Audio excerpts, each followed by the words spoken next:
Hello, I'm Barbara Jackson. Welcome again. And today I'm going to turn it over to Sandy. She's a tremendous horsewoman and she's going to be very knowledgeable and helpful. So thanks for watching. Hello, welcome back to On the Ranch. Today we're going to talk about some bits.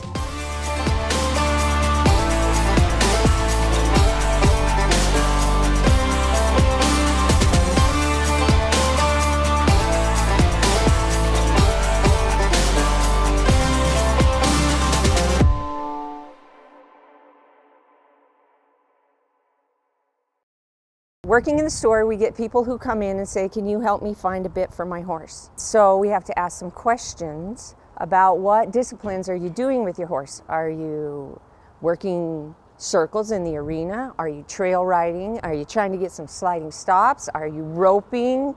How much performance are you needing out of your horse depends on your bit. Number one thing we need to understand about bits is we need to understand the anatomy of the horse and their tongue. Their tongue is a very strong, long muscle in their head. And horses will evade the bit to get pressure off of their tongue. They'll evade the bit either by sticking their nose way up, and you got a grip to get it down, or getting under the bit where they've got their nose tucked way under here and you don't have any part of control, or they'll be chomping at the bit. This very strong, powerful muscle in your horse's mouth called a tongue is connected to small bones called a hyoid. And from that bone is also two very strong muscles, one that connects to the shoulders and one connects to the sternum.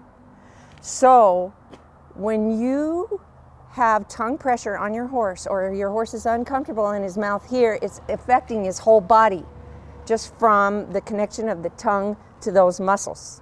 Here's a simple experiment you can do on yourself to get an idea of what a horse goes through if you're constricting his tongue. Stick your tongue in or your finger in your mouth like this. Then try to move around and swallow. If you have pressure on your tongue, you can't swallow. Horses were made to graze and be swallowing all the time. As a horse owner, you know your horse is happy and content when he stuck his tongue out and swallows. If your bit is crammed in your horse's mouth and shoving the tongue down, he can't swallow. So how can he run fast, slide, turn if you've got his tongue crammed down?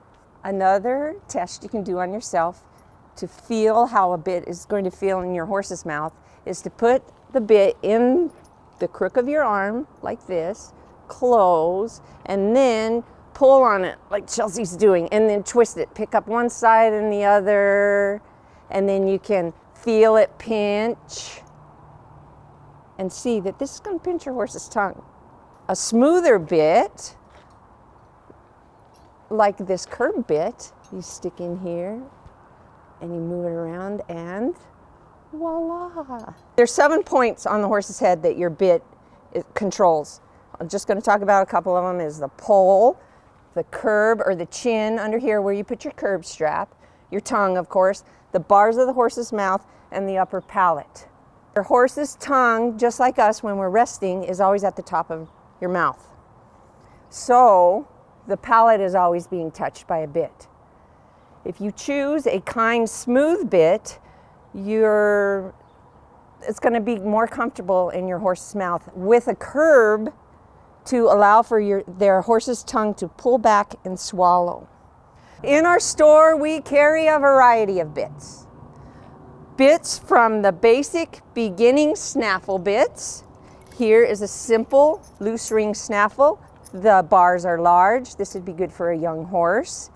The rings rotate. Any moving parts on your bit is considered more kind. This is not as kind of a bit to put in your horse's mouth because of the small bars and they're twisted. These will rest on the bars of your horse's mouth, dig into his tongue and onto the bars, and you can make your horse's mouth bleed easily with a bit like this. Then we'll move to a more intermediate bit that is still a broken mouthpiece, short shanked so you have direct rein, but it's going to be kinder on his tongue because of how it breaks, and there's no digging into that important muscle. This is a long shanked curb bit. Shanks operate first on the curb under their chin, then the pole, then they engage the mouthpiece. This one has a lot of room for his tongue to move up and swallow, big bars for the corner, and a lot of shank here is going to give him the cue that you're going to stop or turn from his curb and his pole first. So this is a big bit, but it is kinder than this bit. So to wrap it up short and sweet, bits are complicated. Your horse's mouth is complicated. Tongue pressure or relief of tongue pressure is key to your horse's performance because he needs to swallow. Knowing your 3 different kinds of bits, from a snaffle to an intermediate dog bone to a fancy curb bit with rollers, will help you get the best performance out of your horse.